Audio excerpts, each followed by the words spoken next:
Get inspired, everybody. I'm Diane Bennett, and you are watching Life Inspired, which is a program all about how life was going along, and there's a ...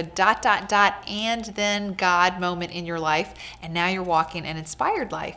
And what does that look like for different people? So we've got great guests on the show, and you can watch old episodes right here on YouTube or inspiredhomes.com or our Facebook page, Inspired Homes Facebook page. So we'd love for you to share it. We ask that you would like us and follow us and subscribe to us, because that just helps us get more programs out for more people. And I want to share today's story is our beautiful guest, Shanna Shlink, which is kind of a hard name to say. Yes. But it's a very beautiful name to go with a beautiful girl. Thank you. So I don't know about your turning point. What can you tell us about, was life going along before your ... moment? What was life like? So I grew up in a Christian household. Okay.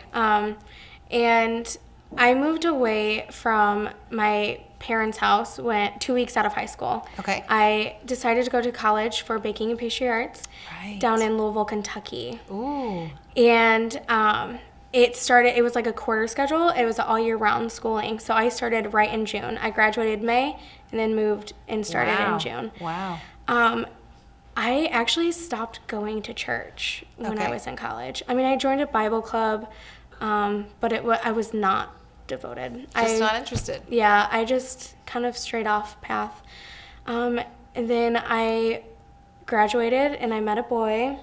Him and I were serious. I actually moved in with him in 2014. Okay. He was a soldier, and I moved down to Clarksville, Tennessee. Okay. And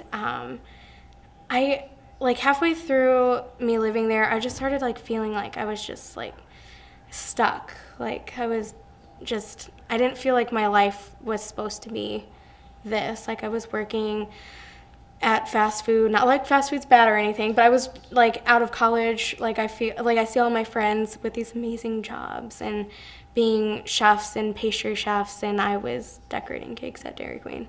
So things happened with my ex, and him and I actually split up, and I ended up moving back home. I had no money, no car, and no place to live, and no job.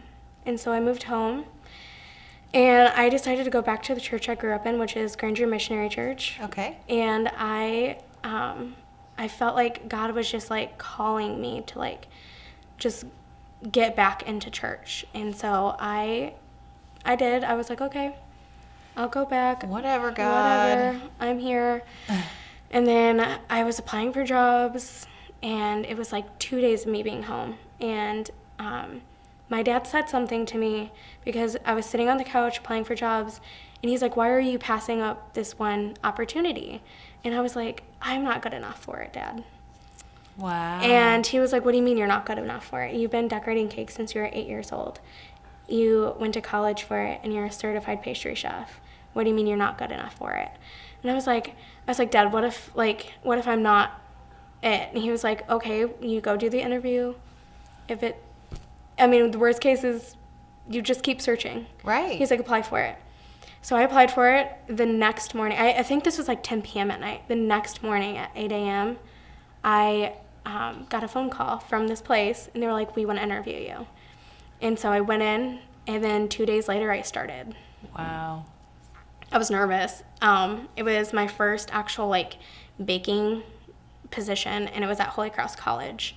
So I baked everything for breakfast, lunch, and dinner, and for the cafe and any catering events that were on campus. I did it all. Wow. And so I did that for 2 years, and then we were told we were losing our job. Oh, no. But at this time, God and I were talking. I decided I was going to start praying at little sermons and stuff about prayer. And I was like, I'm going to start praying every day. Any chance that I get. When I'm baking, I'm going to just talk to God. When I'm in the car, talk to God. I prayed and prayed and prayed and prayed. And what does that look like, talk to God? Sometimes out loud, sometimes in your head? Kind of just like this. Most of it was just in my head. I know a lot of people say when you pray, you bow your head, close your eyes. But I felt like it was just a conversation, in my head, to God. Yeah. And so I was having this feeling of going back to college at this point. This was before I was told we were losing my job. This was like January, and I ended up I ended up leaving Sodexo with Holy Cross in like July. But it was like January, and I wanted to go back for American Sign Language interpreting. And I was like, why, God? Why am I going back to college? Like, I don't have the money for this. Like I'm gonna be needing health insurance and like all this stuff. Like, what are you having me do here? And so I was like, I'll just apply. I'll submit an application. If I don't get in, door closed. If I get in, I'll figure it out. And so I applied. I took a tour around Bethel because I actually never been on campus at Bethel. Okay. I had tons of friends that worked there. Never been. Okay. So I did a tour. I got hand-delivered my acceptance letter the day that I did the tour. Wow. And then I was like, okay, God, I'm in. Now you have to help me get money because I'm not rich. Right. And so I applied for FAFSA, and I ended up getting all grants and all scholarships. Wow. In my first year, and I ended up getting money back. Wow. And the second year, same thing. The third year, this year actually, I was a little iffy. I got a report saying that I had to owe money, and I was like, God, we talked about this. If you wanted me to go back to college, you have to help me. And then all of a sudden, I got this letter in the mail that the missionary church was giving out a scholarship, and I can apply for it. And there it was. So you're in your third year of college. I'm about to ASL. graduate. Well, actually, I'm not. Oh, you had credits from before. Yeah, I had 40 credits that transferred in. So Wow. I am going to graduate in May, but not for ASL. No. Okay. So what are you graduating in? I'm graduating with a liberal arts degree with concentrations in sociology, business, and ASL. Wow. It switched around the same time that the ASL department was switching their staffing and all that stuff. And I just felt like it was like God telling me, like, just go a different path. Like, I, again, was praying to God, like it was coming to the point where, like, I knew that I couldn't do my internship because I had to work. Like, I didn't know what to do. And, like, God opened up doors.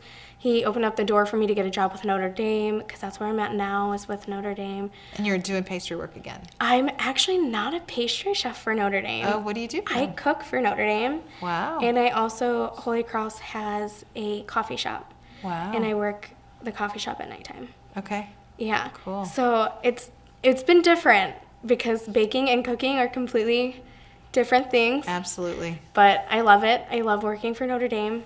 Cool. And it's just like, I felt like everything from when I was in college originally back in 2011, 2012, and just living on my own up until 2015, I just felt like I was like lost. Like I was just wandering.